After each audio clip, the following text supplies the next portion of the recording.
Deschamps en clash avec Mbappé? Didier Deschamps l'a confirmé dans les colonnes du Parisien ce jeudi.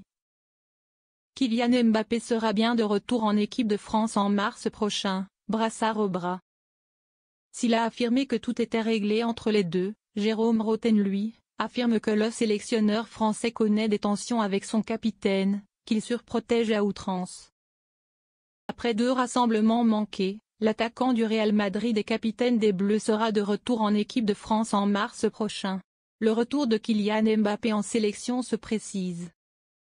Dans un entretien accordé aux Parisiens ce jeudi, Didier Deschamps a conforté la star de 26 ans dans ses fonctions.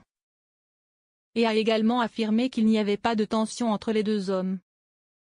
Deschamps sur Mbappé: l'important, c'est d'échanger avec lui. Vous n'avez pas toujours tous les éléments et quand vous les avez, ce ne sont pas toujours les bons. L'important, c'est d'avoir ce lien et d'échanger avec lui. Il s'est passé ce qu'il s'est passé, Kylian le sait. C'est essentiel pour moi, a ainsi confié Didier Deschamps, interrogé sur des possibles tensions avec Kylian Mbappé. Présent au micro de Rotten sans flamme sur RMC ce vendredi, Jérôme Rotten lui, s'interroge sur la véracité de cette déclaration. Il n'en parle pas, ça a créé une petite tension entre les deux. Il y a quelque chose sur Kylian Mbappé qui me choque. Pourquoi il ne nous parle pas de l'Euro et de comment ça s'est passé, son attitude à l'Euro? C'est ton capitaine et ton meilleur joueur, avance l'ancien milieu de terrain.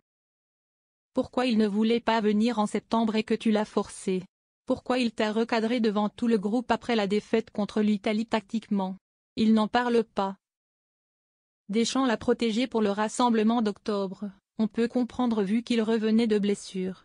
Ça a créé une petite tension entre les deux. La moindre des choses, c'est que tu ne fasses pas de bruit, pas de vagues, même si tu as 5 jours de repos, tu restes au chaud à la maison. Et Didier Deschamps trouve ça normal, conclut Rotten. Mbappé a fait complètement l'inverse.